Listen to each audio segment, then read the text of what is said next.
살다 보면 이 세상 가운데 참 많은 우연이 있는 것 같습니다. 그런데 이 우연해 보이는 일들이 우리 인생을 전혀 뜻밖의 방향으로 인도하는 것을 보게 됩니다.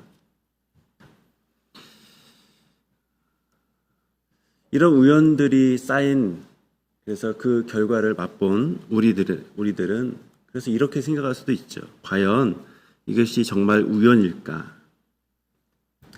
그런데 신앙인의 삶을 돌아보면 그것은 결코 우연히 일어나는 것은 하나도 없다는 것을 우리는 생각하게 됩니다. 최근에 저는 비교적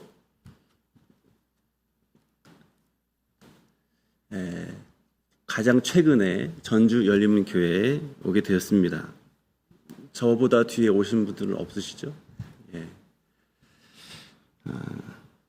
그런데 전주 열린문교회로 오게 된 것도 사실은 하나님의 섭리가 있다라고 저는 믿습니다.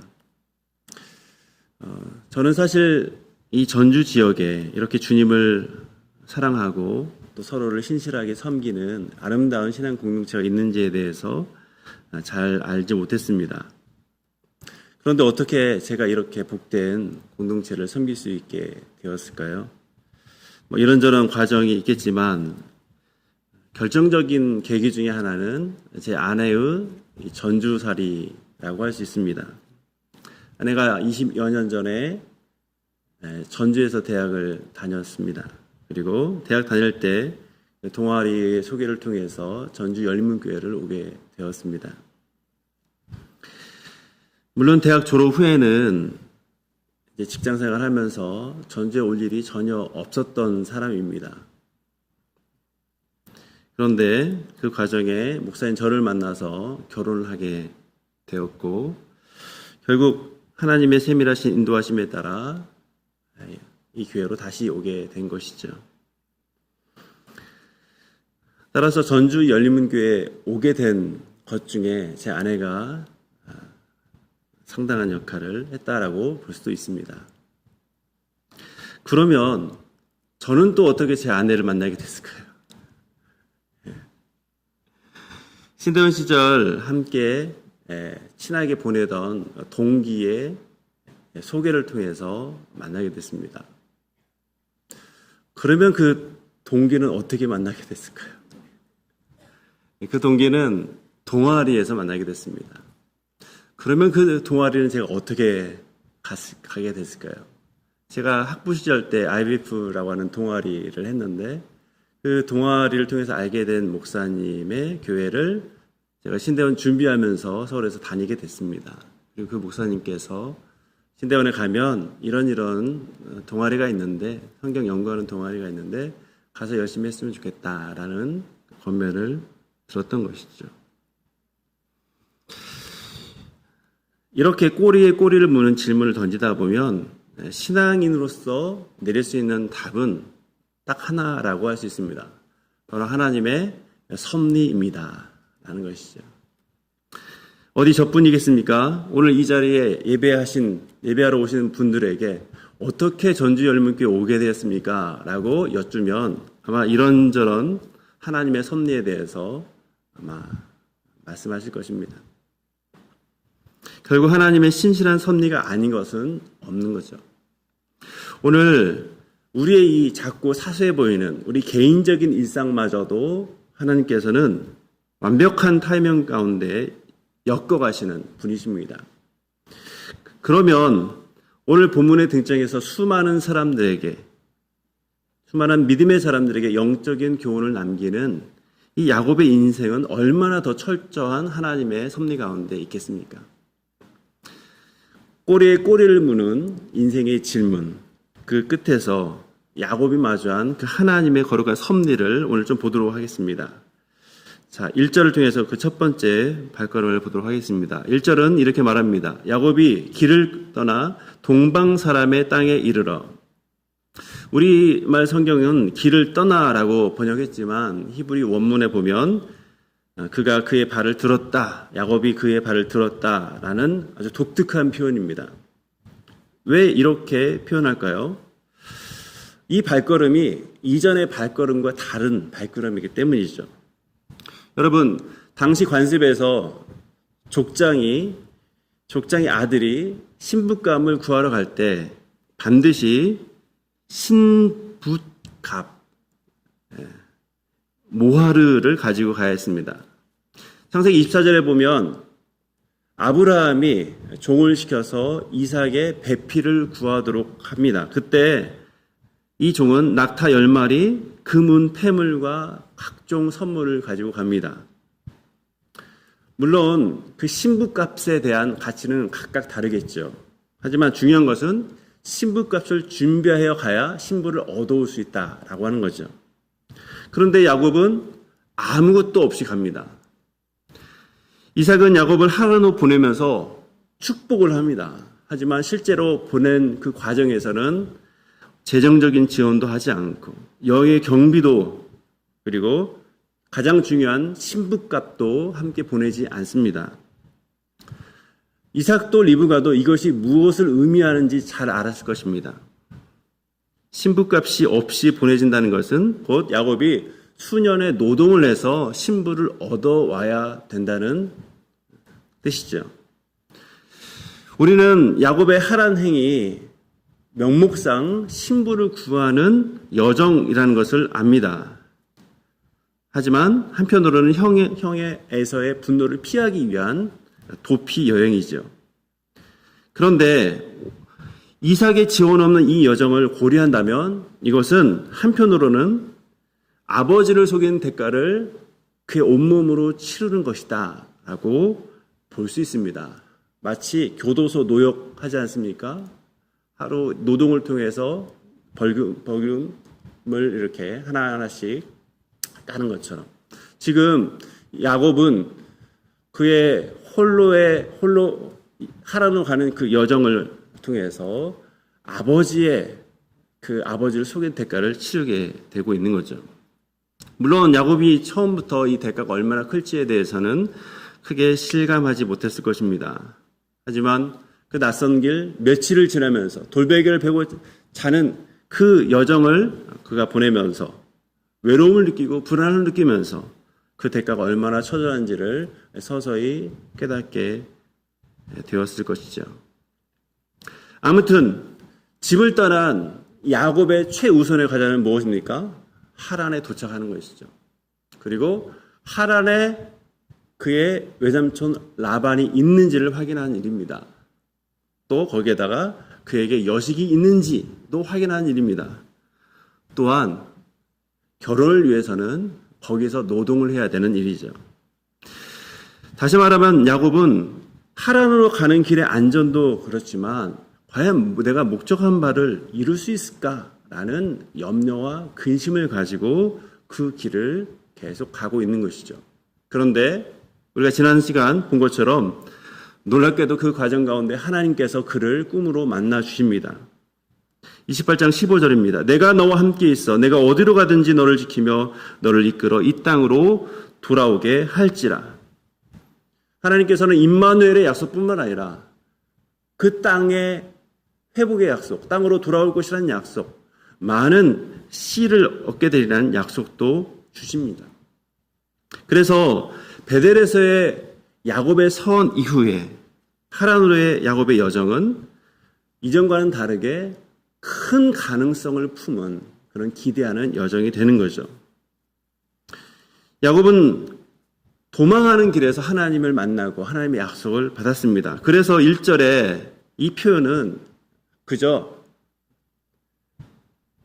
하란을 향해서 발을 뗐다라는 의미보다는 그 전에 그가 그 집을 출발할 때와 다른 의미로서 출발한다는 것을 지금 잘 드러내는 말이죠. 상황은 물론 바뀌지 않았습니다. 하지만 그가 가는 길은 여전히 낯설고 고통스러운 길이었겠지만 그러나 그 길을 걷는 사람이 바뀐 거죠. 어떻게 바뀌게 됐습니까? 하나님께서 그에게 말씀하셨기 때문에, 인도하셨기 때문에, 함께할 것을 약속하셨기 때문에 그가 바뀐 거죠. 그래서 하나님의 인도하심은 때로는 우리의 상황을 즉시 바꾸는 방식으로 인도하지 않는다라는 것을 우리는 기억해야 됩니다. 우리는 인생을 살아가면서 가족의 또는 재정의, 사업의, 관계의 문제, 또 어떤 질병의 고통을 경험하며 삽니다. 그럴 때 우리는 하나님께 기도하죠. 그런데 하나님께서는 그 기도를 들으시고 그 상황을 바꾸기도 하시지만 오늘 야곱처럼 그의 하나님을 향한 마음을 바꾸셔서 이 상황을 받아들이도록 하시는 거죠. 야곱의 길은 여전히 지금까지 걸어온 길보다 더 많은 길이 남았기 때문에 그의 길은 사실 고통스럽고 험난한 길입니다. 그러나 그의 마음속에 임마누엘의 약속이 있었기 때문에 그는 담대히 또 기대하며 그 길을 가고 있는 것이죠. 그래서 성경은 이 베델에서 하란까지 약 800km 되는 이 거리 약 2달 이상을 걸어가야 되는 이 도보 여행의 그 힘든 과정을 생략합니다. 그래서 1절에 보면 야곱이 떠나 중간에 어떤 과정이 없이 바로 동방 사람의 땅에 이르렀다라고 말합니다. 야곱이 도착한 곳은 동방 사람의 딸입니다. 즉 동쪽이죠. 우리가 살펴본 것처럼 창세기에서는 동쪽에 대해서 그렇게 좋은 표현을 하지 않습니다. 동쪽은 부정적인 곳이죠. 아담과 하와가 쫓겨난 곳 에덴의 동쪽이었습니다.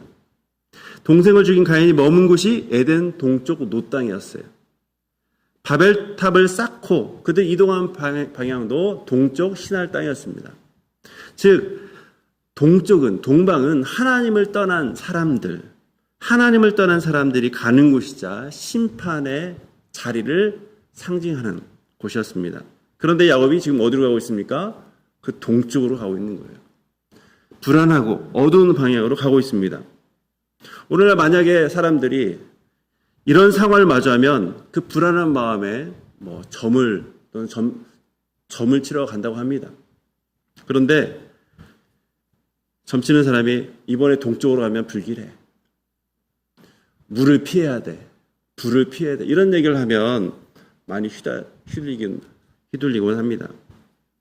그러면 동방으로 가는 이 길, 동방으로 들어가는 야곱의 길이 정말 잘못된 선택일까요? 그렇지 않지요. 세상 기준으로 볼 때, 당시 창세기 기준으로 볼 때 동방은 불길한 곳이었습니다. 심판의 자리였어요. 하지만 결정적인 차이점이 있습니다. 그는 그 마음 안에, 그 심령 안에 하나님의 약속을 붙들고 가는 것이죠.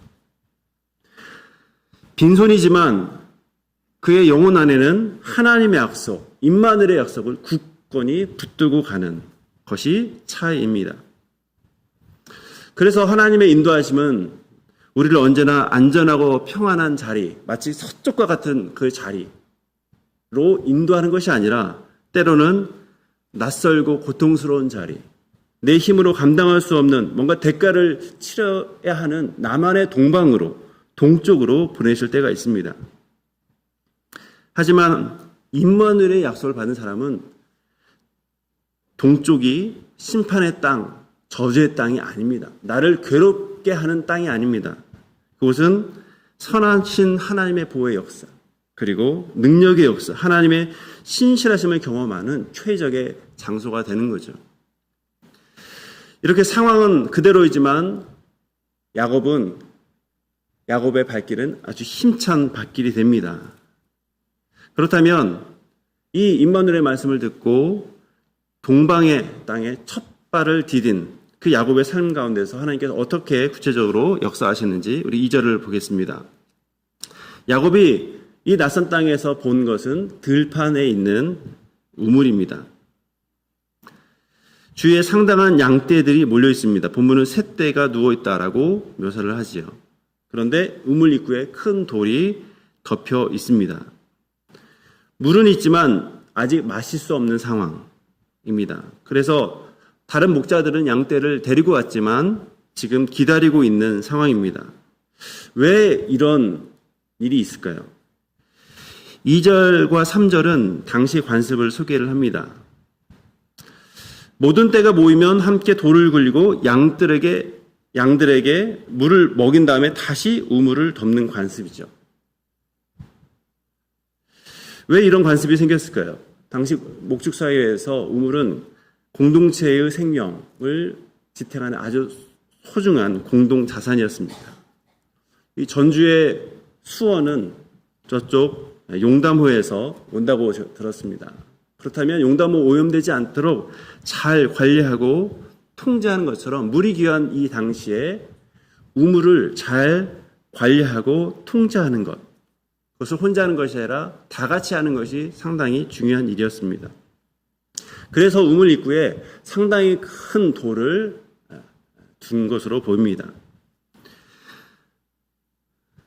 먼지나 흙이나 짐승의 배설물을 통해서 그 우물이 오염되지 않도록 하기도 하고, 또 누군가가 먼저 와서 그 우물을 독점하지 않도록 하기도 하고, 또한 사람이나 또는 작은 짐승이 우물에 빠져서 우물물을 오염시키지 않는 일을 방지하고자 하는 목적도 아마 있었을 것이죠. 우물을 막는 큰 돌은 개인에겐 참 불편했지만 결국 공동의 자원으로서 우물을 잘 관리하고자 하는 그런 중요한 장치였습니다. 그런데 여기서 특이점은 이제 사람들이 모이면, 목자들이 모이면 함께 그 돌을 굴렸다라고 하는 거죠. 함께 모여서 힘을 다해서 돌을 굴리고 이제 양떼들에게 물을 먹이는 그런 어떤 질서를 볼 수 있습니다. 이것이 당시에 우물을 식수원으로 사용했던 사람들의 모습이죠. 야곱은 목자들에게 묻습니다. 4절이죠. 어디서 왔습니까? 라고 묻습니다. 여기서 형제라고 표현하는데 이것은 친근한, 낯선 사람에게 전한 친근한 호칭이죠. 사람들은 대답합니다. 하란에서 왔습니다. 야곱은 자신이 목적지에 아주 가까이 왔음을 직감하게 됩니다. 그러면 혹시 거기에서 나홀의 손자 라반을 아느냐 묻습니다. 그러자 안다라고 말합니다. 그리고 평안하느냐, 그가 샬롬하냐라고 묻죠. 라반이 있어야 그가 목적하는 바를 이룰 수 있기 때문이죠.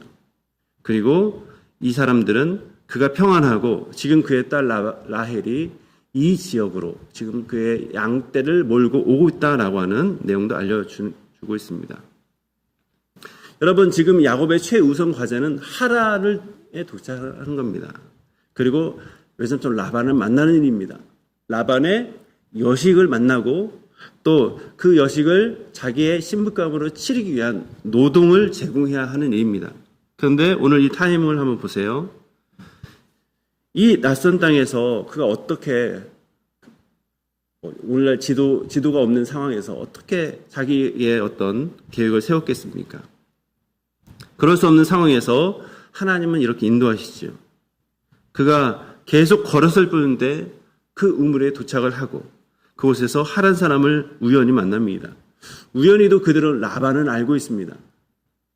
그리고 우연히도 그 시간 라반의 딸 라헬이 이곳으로 오고 있다라는 이야기도 듣고 있는 거죠.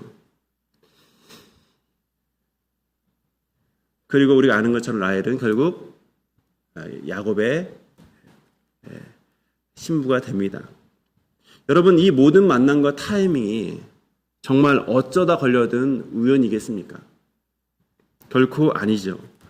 창세기에서는 인간의 눈에 볼 때 참 우연이다라고 생각하는 많은 것들이 있지만 결국 이것을 통해서 하나님이 섭리하신다라는 것을 나타내고 있습니다.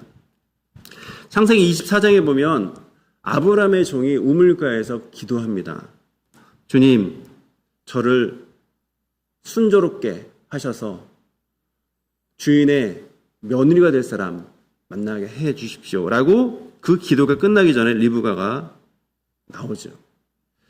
이를 통해서 하나님은 아주 드라마틱한 기도의 응답을 보여주십니다.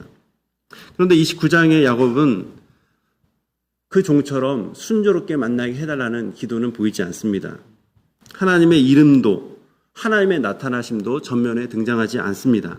하지만 창세기 28장 15절의 약속이 계속 정확하게 이루어지고 있는 것을 보게 됩니다. 이것이 중요하죠.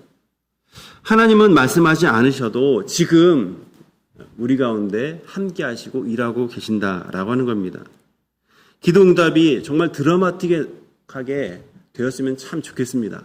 그러나 그러지 않아도 하나님은 자신의 뜻 가운데 하나님의 백성을 인도하고 계신다라는 사실, 우리는 이것을 기억하셔야 됩니다. 유한한 우리에게는 우연이라고 표현할 수밖에 없지만 하나님의 관점에서는, 신앙인의 관점에서는 하나님의 섭리라고 하는, 그래서 우연을 완벽하게 필요로 만들어 가시는 그 하나님의 역사를 우리는 믿고 나아가야 되는 거죠. 야곱이 목자를 만나고 있을 동안에 이제 라헬이 도착합니다. 그것이 9절입니다. 라헬은 당시에 목자 역할을 하면서 아버지 양떼에 물을 먹이기 위해서 우물가로 지금 데리고 왔습니다. 야곱이 라헬을 보자마자 그의 양떼를 향해서 엄청난 호의를 보입니다. 그것이 10절입니다. 우리 같이 읽도록 하겠습니다. 야곱이 그의 외삼촌 라반의 딸 라헬과 그의 외삼촌의 양을 보고 나아가 우물 아귀에서 돌을 옮기고 외삼촌 라반의 양떼에게 물을 먹이고. 자, 보십시오. 반복되는 게 있어요. 뭐냐? 외삼촌 라반입니다. 그의 외삼촌이에요. 지금 야곱이 움직이고 있는 것은 아무 사람이 아니라 그와 관계된 그의 삶의 목적을 이룰 수 있는 그 라반입니다. 그래서 외삼촌 라반의 딸, 그의 양을 위해서 우물 아귀에서 돌을 옮기고 양떼에게 물을 먹입니다. 너무나 부지런하고 정말 재빠르게 행동을 하고 있습니다. 그런데 앞에서 말씀드린 대로 야곱이 처음에 우물을 봤을 때 독특한 부분이 있었습니다. 그것은 사람들이 모여있지만, 양떼들이 있지만 그 우물 앞에 큰 돌이 있어서 사람들이 아직 물을 먹지 못하고 있는 상태, 양떼들이 물을 먹지 못하고 있는 상태라고 하는 거죠. 여기서 우리는 야곱의 처지를 한번 더 생각해 볼 수 있습니다. 야곱은 빈손이에요. 그에게는 신부값이 없습니다. 그에게 보여줄 수 있는 가치 있는 물건이 없습니다. 결국 그가 라반의 집에 들어가서 그의 딸 중에 하나를 아내로 얻으려면 라반에게 자신의 가치를 보여줘야 됩니다. 어떻게? 무엇으로 보여줄 수 있습니까? 결국 그가 보여줄 수 있는 것은 자신의 건강한 신체 능력입니다. 그의 노동력이죠. 그러므로 지금 야곱이 큰 돌을 굴리고 있는 것은 단순한 서비스가 아닙니다. 이거는 맨몸으로 와서 고생해서 여기까지 온 사람이 살아남기 위해, 그 목적을 이루기 위해서 하는 발버둥이다라고 볼 수 있습니다.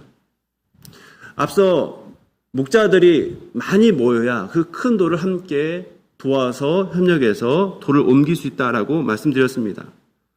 그런데 야곱은 그 돌을 혼자서 옮기고 있습니다. 갑자기 그에게 초인적인 힘이 생겨서 그런지, 라헬을 보고 큰 힘이 생겼는지는 모릅니다. 아니면 머리 좋은 야곱이 지렛대 같은 걸 써서 그 돌을 옮길 수도 있습니다.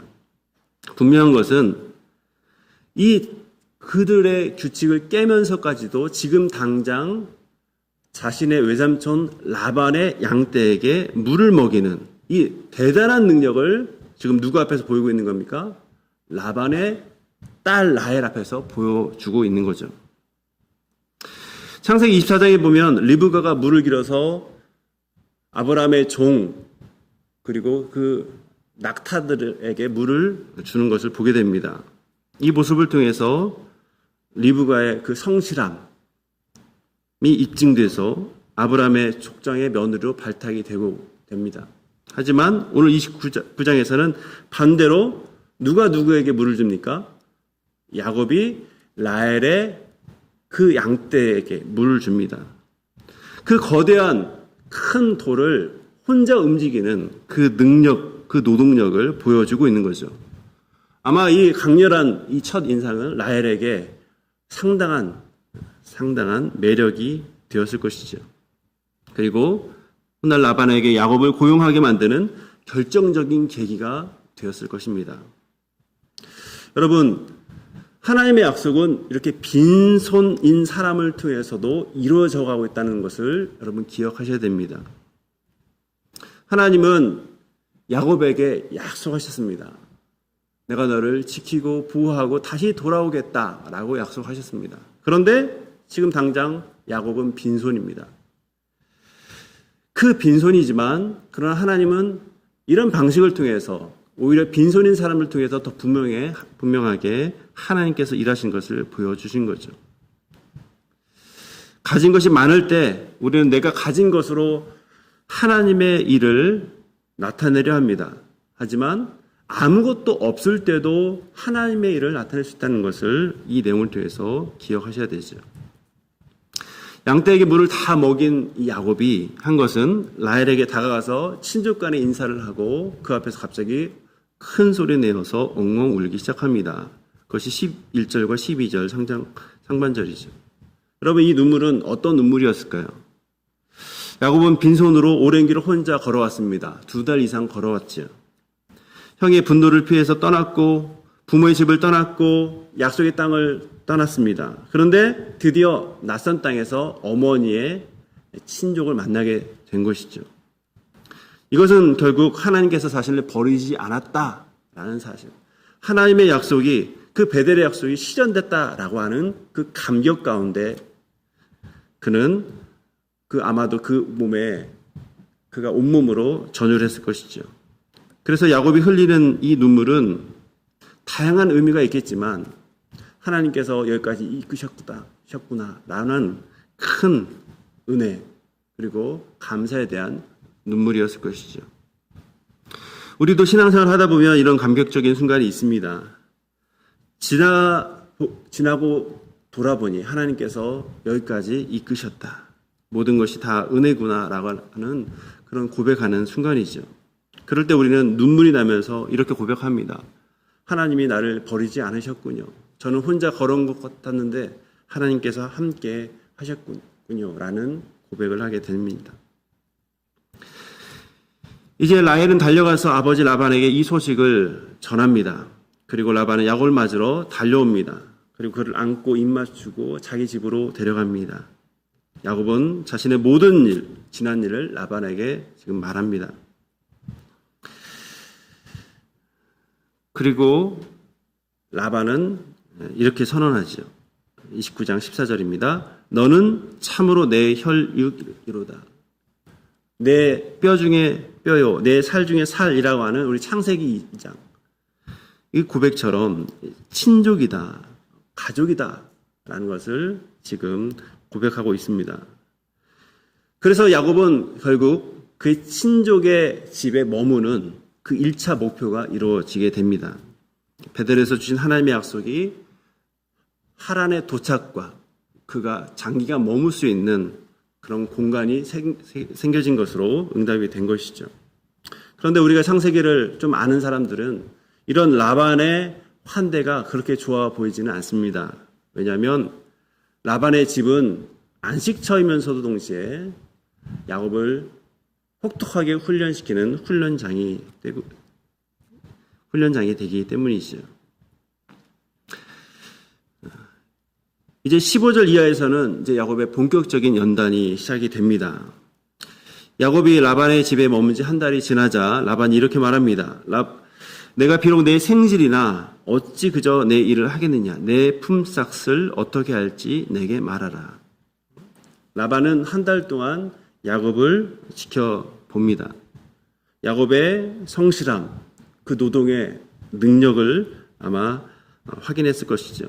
그리고 야곱의 이 대답, 야곱의 평소의 태도를 통해서 야곱이 라헬, 그중에 라헬을 얼마나 원하는지 알게 되었을 것입니다.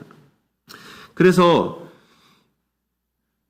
야곱은 이제 어떻게 자기가 품삯을 할지에 대해서 정합니다. 그런데 정하기 전에 지금 라반은 두 딸을 소개합니다. 라반의 두 딸을 본문을 소개하죠. 17절입니다. 레아는 시력이 약하고 라헬은 곱고 아리따우니. 우리말 성경은 레아의 눈이 시력이 약하다라고 번역하지만 이제 히브리어 본문에 의하면 부드러운, 연한 이런 뜻입니다. 정확한 뉘앙스는 이런저런 여러 가지 논의가 있지만 분명한 것은 레아 시력이 약한 것이 부각이 되는 것이 아니라 라헬이 곱다, 라헬이 아름답다라는 것이죠. 그런데 이 대조는 외모 대조가 아니라 장차 이 야곱의 결혼에서 벌어질 속임수, 상처, 그리고 기다림을 이해하기 위한 배경이 됩니다. 속임수를 써서 형의 축복을 빼앗은 야곱. 이제 그는 그에게 더 큰 속임을 써서 그를 마치 노예처럼 부려먹는 라반 곁에서 상당한 시간을 보내게 되는 것이죠. 야곱이 대답을 합니다. 18절입니다. 야곱이 라헬을 더 사랑함으로 대답하되 내가 외삼촌의 작은 딸 라헬을 위하여 외삼촌에게 7년을 섬기리이다. 야곱은 자신에게 있는 유일한 것, 그것이 뭡니까? 자신의 노동력이죠. 자신의 시간입니다. 그거를 가지고 라헬을 선택하겠다라고 말합니다. 라반은 그를 내게 주는 것이 타인에게 주는 것보다 낫다라고 하면서 나와 함께 있으라라고 그렇게 말을 하지요. 하나님의 인도하심은 야곱과 같은 믿음의 사람들, 하나님의 약속을 받은 사람들을 좋은 사람 곁으로만 인도하는 것이 아님을 보게 됩니다. 하나님은 야곱을 라반의 집으로 보내셨습니다. 그곳에서 야곱은 사랑을 얻습니다. 가정을 얻습니다.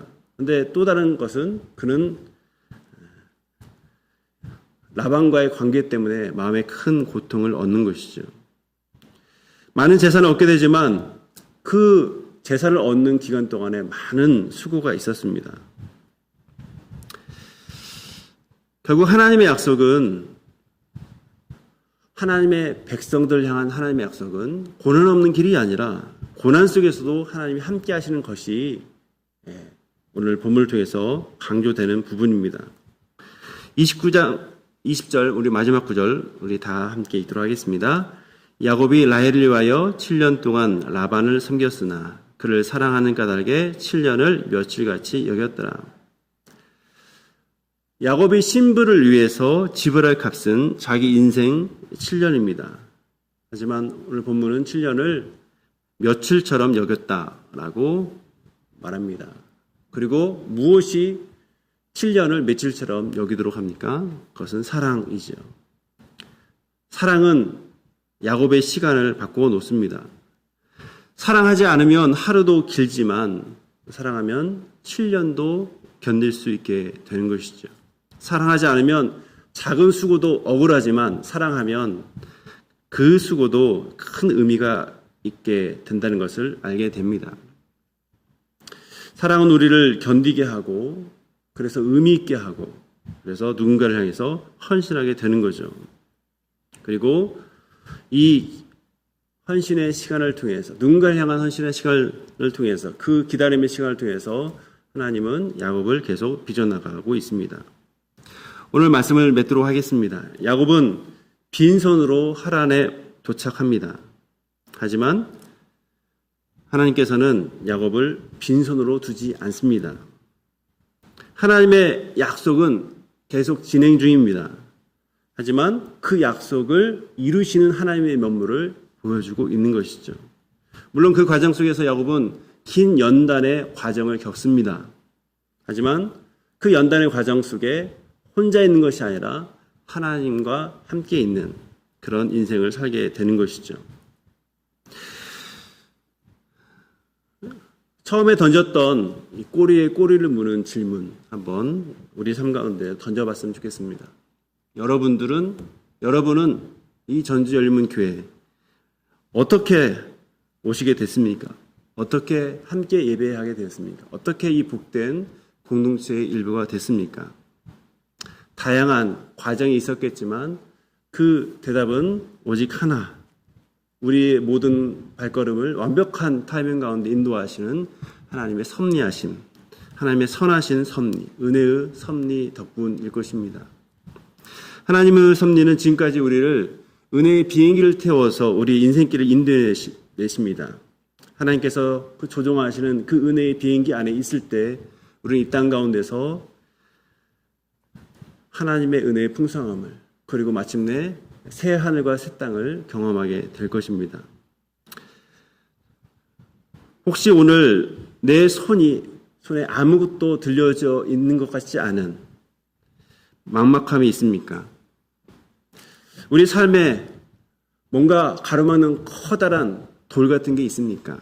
하지만 결코 낙심하지 않기를 바랍니다. 하나님께서는 지금도 보이지 않는 손길로 우리 인생을 빚어가시는 그런 섭리를 나타내고 있기 때문입니다. 우리를 빈손으로 두지 않고 은혜로 채우시는 그 하나님을 신뢰하시면서 오늘도, 그리고 이 한 주간도 믿음의 발걸음을 씩씩하게 걷는 주님의 백성 되기를 주님 이름으로 축원합니다. 우리 함께 말씀을 생각하면서 기도하도록 하겠습니다. 하나님의 섭리를 신뢰할 수 있도록, 내 삶의 우연처럼 보이는 그 사건 속에서도 하나님의 섭리하신, 하나님의 선하신 인도하심을 발견할 수 있는 우리 자신이 될 수 있도록, 야곱이 7년을 며칠처럼 여겼던 것처럼 하나님과 또 공동체를 향한 사랑이 뜨겁게 회복이 되어서 우리의 모든 섬김과 헌신이 기쁨이 될 수 있도록, 하나님께 올려지는 예배가 될 수 있도록, 사랑으로 수고할 수 있도록 우리 한번 마음을 다해서 기도하도록 하겠습니다. 하나님 아버지, 우리의 삶을 붙드시고 우리가 생각할 수 없는 수많은 하나님의 역사 가운데 우리를 빚어가시니 감사합니다. 우리가 경험하는 사건, 우리의 한계만은 우리 시간에 대한 인식, 공간에 대한 인식, 관계에 대한 인식으로 볼 때 우리는 그것을 우연이라고 때로는 그렇게 말하지만, 그러나 그 모든 것이 다 하나님의 선하신 섭리 안에, 하나님의 은혜로운 섭리 안에 있음을 고백합니다. 주여, 우연처럼 보이는 사건도 우리가 신앙의 눈을 떠, 믿음의 눈을 떠서 하나님의 역사하시는 사건으로 바라볼 수 있도록 도와주옵소서. 그래서 내가 지금 빈손으로 있는다 할지라도 하나님께서 채워주시는 그 약속을 붙들며 살아가는 담대한 발걸음이 될 수 있도록 도와주옵소서. 야곱이 그 낯선 길을 지나서 이제 새로운 곳에 안착하면서 이제 그 사랑으로 7년을 며칠처럼 수고했듯이 우리 역시도 하나님과 공동체를 향한 사랑이 뜨겁게 회복되어서 우리의 모든 섬김과 헌신이 하나님 보시기에 기쁨이 되고 우리에게는 참된, 참으로 행복한 시간이 될 수 있도록 도와주옵소서. 하나님 아버지, 야곱의 발걸음을 통해서 우리 인생의 과정을 한번 돌아봤습니다. 우리도 아무것도 없는 상황에서 하나님의 인도하심으로 지금까지 하나님께서 선한 인도하심으로 지금까지 이 자리에 있게 하심을 우리는 생각하게 됩니다. 우리는 때로 세상 사람들처럼 우연이라고 생각하지만, 그러나 사실은 하나님의 놀라운, 하나님의 그 섭리의 그 시절과 날줄이었음을 이 시간을 통해서 깊이 깨닫습니다. 주님, 주님의 약속은 항상 우리의 곁에 있고, 비록 때로 우리의 상황이 바뀌지 않았음에도 불구하고 우리 마음 가운데 임무한 되신 주님의 약속이 있기 때문에 이 상황을 새롭게 해석하고 다시금 용기 내어서 주님의 약속을 바라며 나갈 수 있는 그런 백성이 된다는 것을 기억하고 우리의 마음을 믿음 가운데 새롭게 하여 주옵소서. 주님이 함께 하심을 굳게 믿고 우리의 남은 인생의 여정, 하나님의 영광을 위해서 살아가는, 그리고 소망 가운데 살아가는 주님의 사람 되게 하여 주옵소서. 야곱이 낯선 곳에서 7년을 며칠처럼 그렇게 여기며 보냈던 것은 그가 만난 사랑이었습니다. 주님, 우리의 수고도 주님의 사랑 안에서 헌신이 되게 하여 주시고, 우리의 기다림도 주님 사랑 안에서 의미 있는 기다림이 될 수 있도록 하여 주옵소서. 우리가 때로 주님의 교회를 위해서 헌신하는 것들이 힘들 때도 있지만 다시금 주님 사랑하는 마음이 회복되어서 하나님의 교회를 위해서 헌신하는 것이 얼마나 복되고 행복한 것인지를 깨달아 알 수 있는 저의 삶이 될 수 있도록 도와주옵소서. 주님, 우리가 예배하고 이제 다시 우리가 각자의 삶으로 돌아갑니다. 우리의 개인적인 동방이 어디든 그곳에서 임마누엘 되신 주님께서 함께했다는 것을 기억하며 주님의 사람으로 힘차게 살아갈 수 있도록 도와주옵소서. 예수님의 이름으로 기도합나이다.